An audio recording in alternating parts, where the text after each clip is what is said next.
Hello student, welcome to online class in Satya Sai inter college. आज हम लोग पढ़ेंगे फिजिक्स क्लास 12 की और हमारा जो पहला चैप्टर है विद्युत आवेश एवं क्षेत्र। विद्युत आवेश एवं क्षेत्र, इलेक्ट्रिक चार्ज एवं and field, electric charge and field. ठीक है, तो यहाँ से हमारा जो है आज हम लोग एक नई यात्रा प्रारंभ कर रहे हैं। ठीक है, अच्छे से हम लोग पढ़ाई करेंगे, मेहनत करेंगे और आप लोग भी लगातार मेहनत करते रहिए। ठीक है, घर पे रहिए, ज्यादा बिल्कुल निकलना नहीं है बाहर, घर पे रहिए, सुरक्षित रहिए।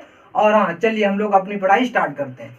टाइम टेबल आपको मिल चुका है, उसी समय अनुसार उसी समय सारणी से आपकी क्लासें चलेंगी। चलो, तो विद्युत आवेश, पहला चैप्टर हमारा विद्युत आवेश है ना, फर्स्ट चैप्टर हमारा है ये, फर्स्ट चैप्टर हमारा है विद्युत आवेश। विद्युत आवेश क्या है? विद्युत आवेश ये किसका भाग है? तो मैं कह सकता हूं इस चैप्टर को स्टार्ट करने से पहले हमें एक टॉपिक पढ़ना होगा, हमें एक चीजें हमको जाननी होंगी। स्थिर वैद्युतीय, स्थिर वैद्युतिकीय, स्थिर वैद्युतिकीय। ये वैद्युत आवेश जो होता है स्थिर वैद्युतिकीय का एक भाग होता है, स्थिर वैद्युतिकीय का एक भाग होता है। ठीक है, किसका होता है? इलेक्ट्रोस्टैटिक, इलेक्ट्रोस्टैटिक का एक भाग होता है। इलेक्ट्रोस्टैटिक का हम देखें अगर इक्वल टू, तो इलेक्ट्रो प्लस स्टैटिक, इलेक्ट्रो का मतलब और स्टैटिक का मतलब, तो इलेक्ट्रो का मतलब मेरा होता है आवेश। क्या होता है बच्चा? आवेश। और स्टैटिक का मतलब स्थिर। अर्थात इस चैप्टर का अध्ययन करते समय मेरा जो आवेश होगा वो क्या होगा? वो स्थिर रहेगा। स्थिर आवेश का अध्ययन किया जाता है। अर्थात मैं स्थिर वैद्युतिकीय की परिभाषा की बात करूं, यदि मैं परिभाषा की बात करूं तो विज्ञान की वह विज्ञान की लिखते हुए चलता हूं, विज्ञान की वह शाखा जिसके अंतर्गत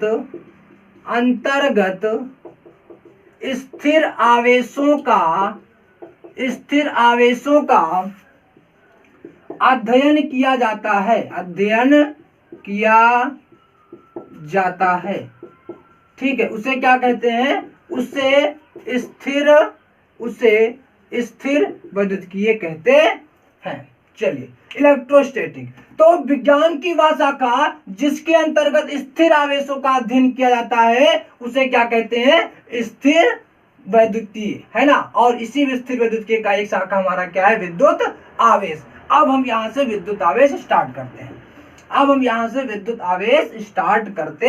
हैं। चलो, विद्युत आवेश, इलेक्ट्रिक चार्ज, विद्युत आवेश मतलब इलेक्ट्रिक चार्ज, है ना, इलेक्ट्रिक चार्ज। चलो भाई, इलेक्ट्रिक चार्ज क्या है? इलेक्ट्रिक चार्ज क्या है बताओ। देखिए, विद्युत आवेश क्या है, पहले तो मैं ऐसे एग्जांपल में समझता हूं। आप लोग छोटी छोटी कक्षाओं में, कक्षा 6, 7, 8 में पढ़े होंगे। क्या होता था? पढ़े थे और सीखे भी थे और आप लोग घर पे जादू भी दिखाते थे। क्या कैसे होता था कि पेंसिल या पेन को बालों पे रगड़ते थे, बालों पे रगड़ने के बाद जब आप कागज के टुकड़े, छोटे छोटे कागज के टुकड़े पास लेकर के जाते थे तो वो क्या करता था? वो कागज के टुकड़े को अपनी ओर आकर्षित करता था, है ना। ये पेंसिल हमारी थी, पेंसिल हम लोग लेते थे, है ना, और क्या करते थे? इसको रगड़ते थे बालों में और यहां से कागज के जो छोटे छोटे टुकड़े थे उनके पास लेकर के जाते थे, तो वो अपनी ओर क्या करता था? उनको आकर्षित करता था ना। तो यहां से हम इसको कह सकते हैं कि विद्युत आवेश पदार्थ का वह गुण है जिसकी उपस्थिति में, यहां पर परिभाषा में लिखते हुए चलता हूं, इसकी परिभाषा भी कि विद्युत आवेश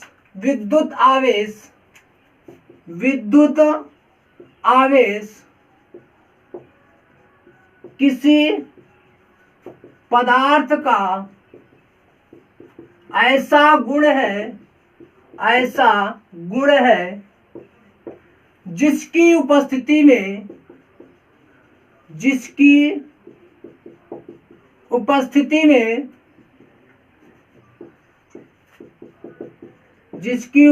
में पदार्थ किसी अन्य वस्तु पर बल का अनुभव कराता है ना भैया।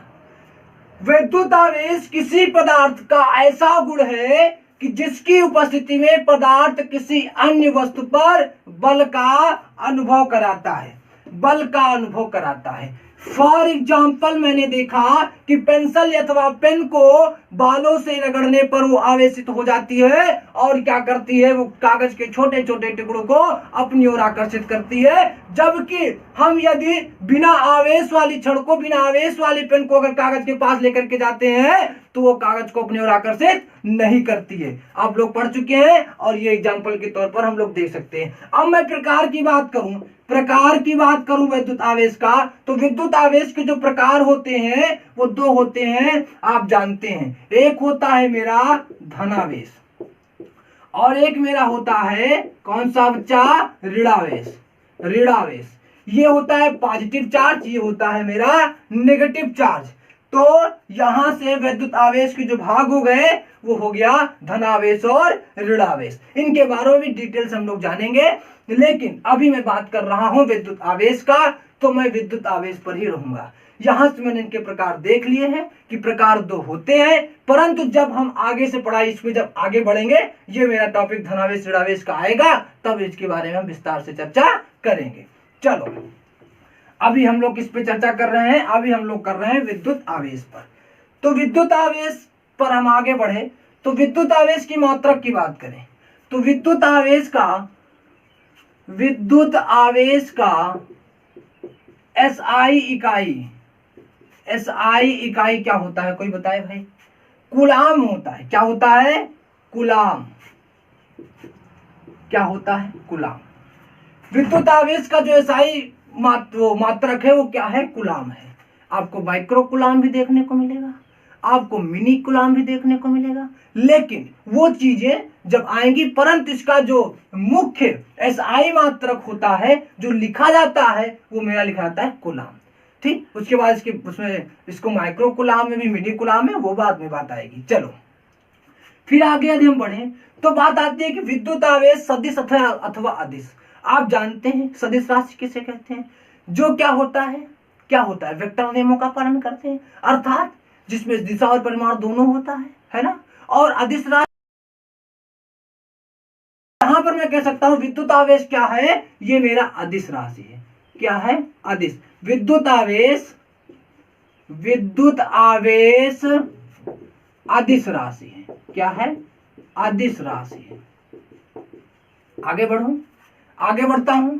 अब आता है कि अदिश राशि हो गई, चलो, लेकिन क्या हम इसके कोई सूत्र भी जानते हैं जो आमतौर पर विचलित हो, आमतौर चलता, ठीक, जिसका उपयोग करते हो? तो बिल्कुल, आप लोग विद्युत धारा में एक पढ़ चुके हैं। क्या? आवेश इक्वल टू क्या होता है? धारा और गुणे में समय होता है कि नहीं? क्या? Q equal to I into T. पढ़ा है ना बच्चा? इसको पढ़ा है कि नहीं? Q equal to I into T, पढ़ा है ना? Q equal to I into T. यहां पर क्या होता है, जहां Q जो मेरा है आवेश, क्या है? आवेश है, और इस किस में होता है? ये कूलाम में होता है। किसमें? कूलाम में। और जो मेरा I है ये मेरा है धारा। क्या है? धारा, जो किसमें होता है? एम्पियर में होता है। और अगला मेरा है टी, समय। ये मेरा क्या है? समय, जो किसमें होता है? ये होता है सेकंड में। किसमें होता है? सेकंड में। अब बताइए, यहां तक तो हमें लगता है कोई दिक्कत नहीं है। मैं आगे बढ़ूं। मैं क्या करता हूं, बढ़ने से पहले एक एग्जांपल देख लेते हैं। इस पे, है ना, कि यदि किसी तार में 4 कूलाम आवेश 2 सेकंड के लिए बहता है तो धारा का मान ज्ञात कीजिए।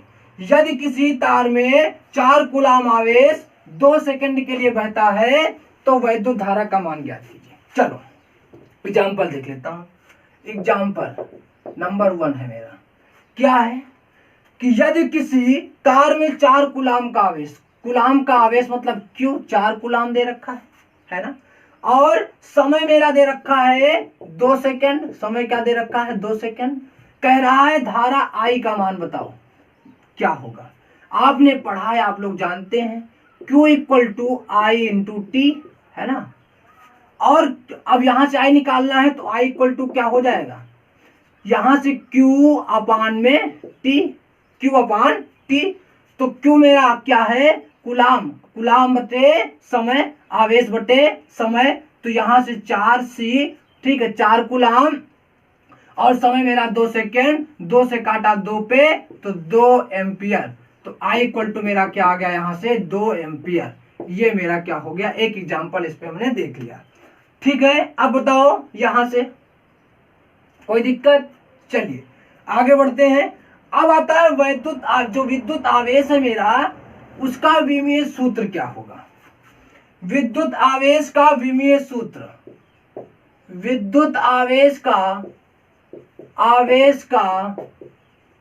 विमीय सूत्र बताओ क्या होगा, निकाल के बताओ।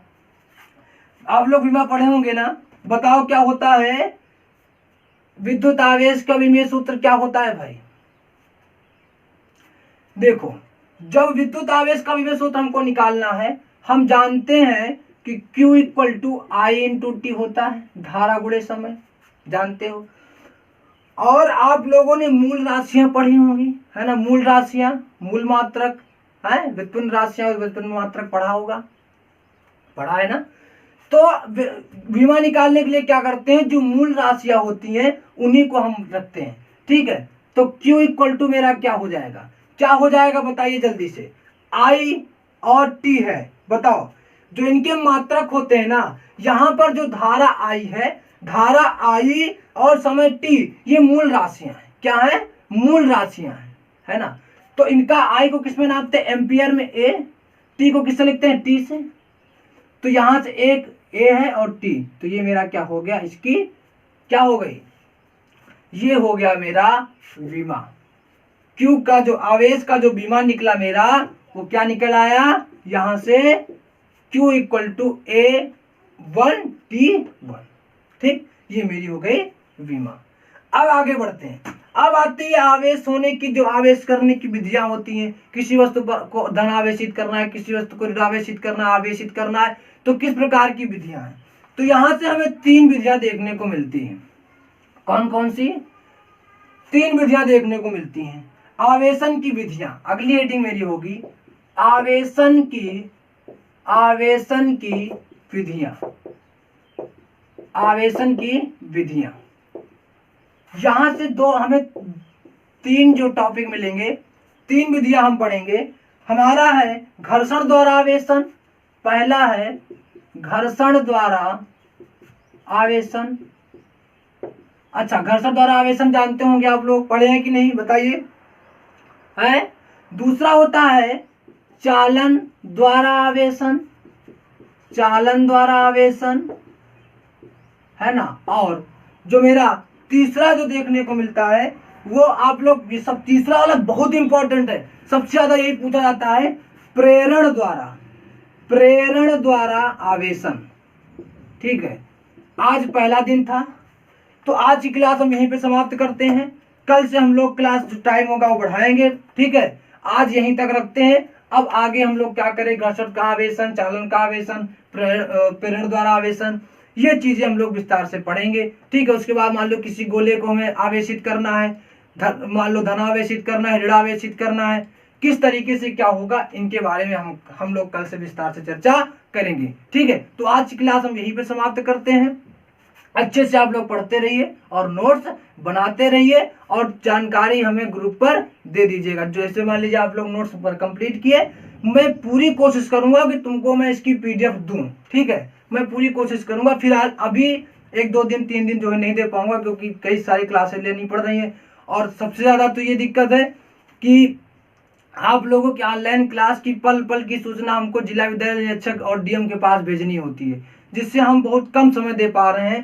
पूरा दिन हमारा लैपटॉप और कंप्यूटर मोबाइल में ही बीत रहा है इस समय, ठीक है। फिर भी मैं पूर्ण रूप से पूरी कोशिश कर रहा हूँ कि तुम्हें अच्छा से अच्छा मैं करने का प्रयास करूंगा, ठीक है। तुम्हारे लिए आप लोग मेहनत करते रहिए, ठीक। जो भी दिक्कत हो हमसे पूछिएगा, कॉल करके पूछ लीजिएगा, ठीक है। तो चलिए भाई, खूब खुश रहिए और बिल्कुल बिल्कुल आराम से हंसते खेलते हुए हम लोग पढ़ाई करेंगे। बिल्कुल हमें परेशान नहीं होना है, अच्छे से हमको पढ़ाई करनी है, ठीक है। चलो।